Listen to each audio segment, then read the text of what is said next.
las columnas de plato se llaman equipos de contacto discontinuo, porque solamente habrá contacto de la fase en el plato. Aquí vemos una configuración básica, ingresa una alimentación. Esa alimentación puede ser un líquido, una mezcla líquido-vapor o un vapor. En la parte superior encontramos un condensador que condensa el vapor que asciende por la columna.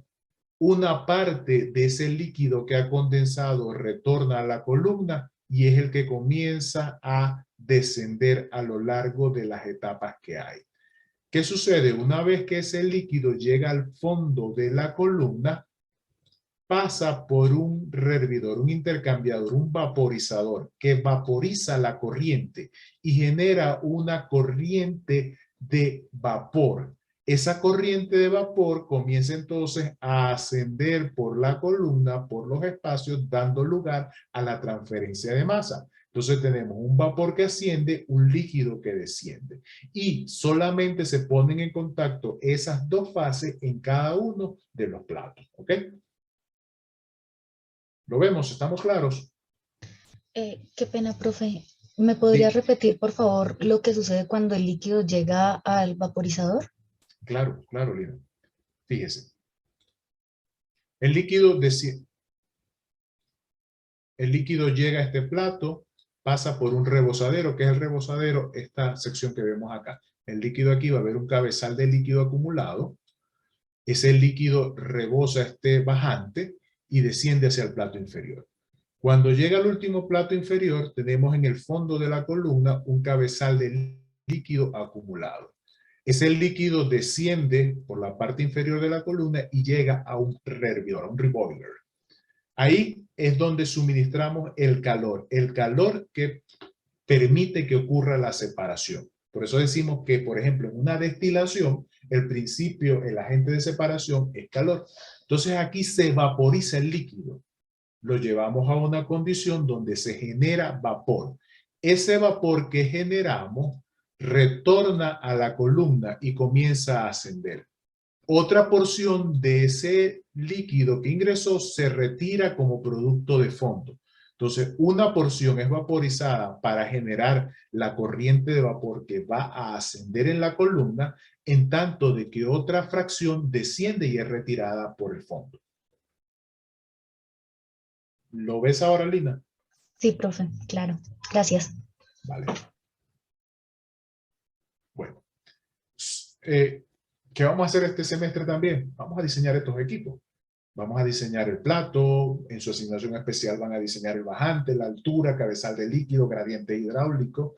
Entonces es un ejercicio bastante lindo de ingeniería química, porque a esto nos dedicamos los ingenieros químicos. Somos los únicos que nos dedicamos a diseñar este equipo de separación. Entonces vamos a hacer mucha ingeniería química a lo largo de este semestre. Emociónense como yo estoy tan emocionado como ustedes cada vez que hago este ejercicio. Luego hay otros equipos, ¿no?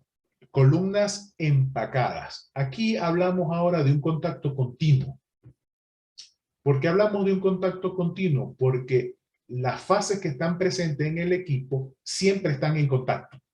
Ya no hay zonas o espacios intermedios donde no se ponen en contacto las especies, sino que siempre van a estar en contacto. Entonces, lo primero que vemos es una columna empacada.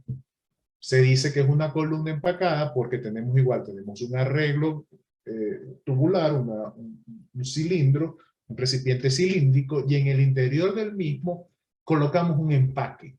¿Qué es un empaque? Simplemente es un relleno que puede ser estructurado o aleatorio. Es como si tomásemos un recipiente cilíndrico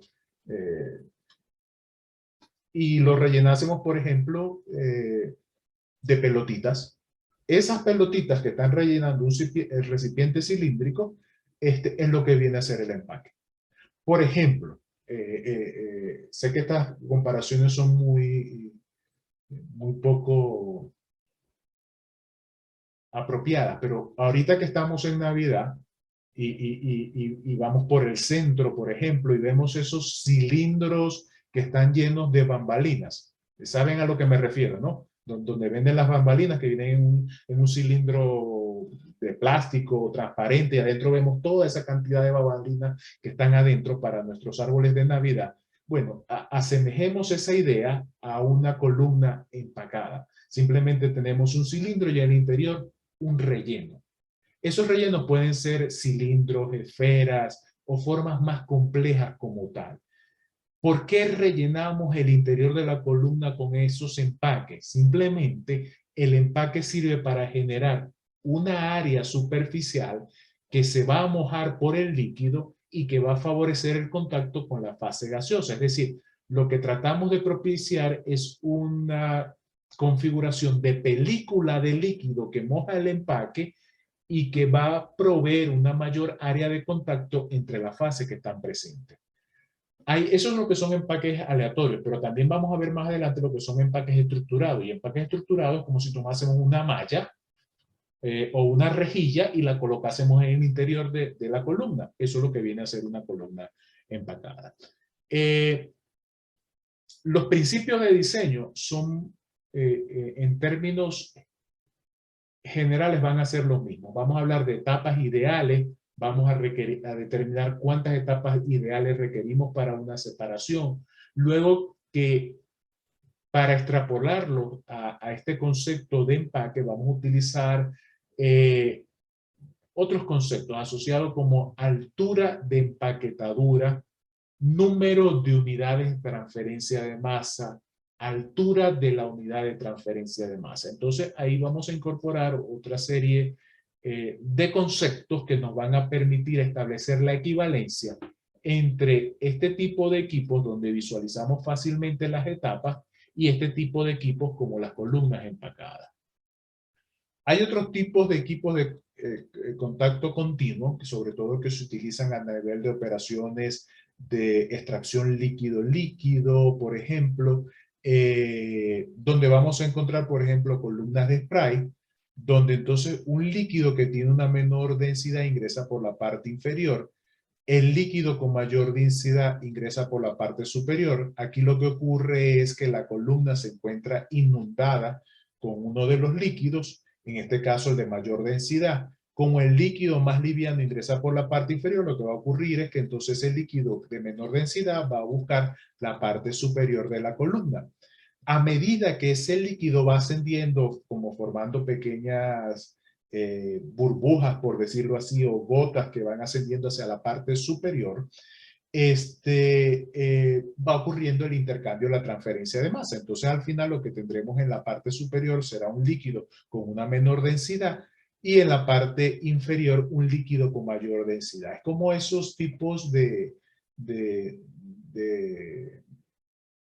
no sé si lo llamaríamos juguetes o cositas de entretenimiento que vemos que tienen un líquido, un aceite, y a lo que lo volteamos salen las burbujas que van ascendiendo y se van separando las dos fases. Ese es el principio de separación entre un líquido más denso y menos denso. Entonces decimos que es un contacto continuo porque siempre van a estar en contacto las dos fases. Hay otros tipos de procesos donde lo que tenemos es una agitación mecánica. En ese proceso de agitación mecánica lo que vamos a tener en el interior un dispositivo de agitación que va a tener unos agitadores como tal. Igual ingresa entonces un líquido más liviano, ingresa el líquido más pesado. El líquido más liviano busca la parte superior, el más pesado el fondo, y a medida que se da ese transporte, entonces tiene lugar lo que es la separación como tal. A medida que avancemos entonces en las operaciones, vamos a ir conversando sobre este tipo de proceso. Perdón, ¿preguntas hasta este punto? Profe, en este último de agitación mecánica hay transferencia de masa. En todos los equipos que vamos a estudiar a lo largo del curso, vamos a hablar de equipos donde hay transferencia de masa. Ah, listo, profe. Y una pregunta, ¿me podría por favor repetir lo de la columna de empaquetamiento? Pues, ¿para qué era? ¿Cuál era el objetivo de ese empaque? El objetivo del empaque es de proveer área superficial. Permíteme y hacemos un pequeño dibujito. Vamos a ver para que lo visualice. Supongamos que En el interior tenemos unas esferas, un cilindro, como lo que estoy dibujando allí. Este vendría a ser el empaque.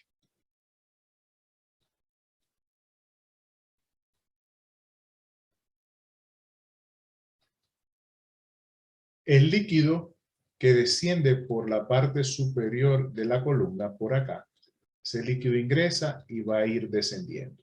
Lo que va a hacer es que va a ir irrigando, es decir, va mojando toda la superficie del empaque. Entonces, de esa manera, el área superficial específica que vamos a tener mojada es mayor a la que podríamos tener si no tuviésemos el empaque. ¿Qué va a ocurrir? Que el gas que va a ir ascendiendo, que ingresa por la parte inferior de la columna, entonces va a estar en contacto con toda esa superficie porque va a ir ocupando todos esos espacios. Primero que hay vacío entre el espaciado que hay entre los empaques. Entonces, de esa manera, el área específica de contacto entre las dos fases se ve maximizada. Y si la transferencia de masa es un proceso gobernado por el área de contacto o por la superficie, por la interfaz que se da, en la medida que aumentemos el área específica de contacto, en esa medida entonces estaremos favoreciendo el proceso de transferencia de masa. ¿Cómo lo ves?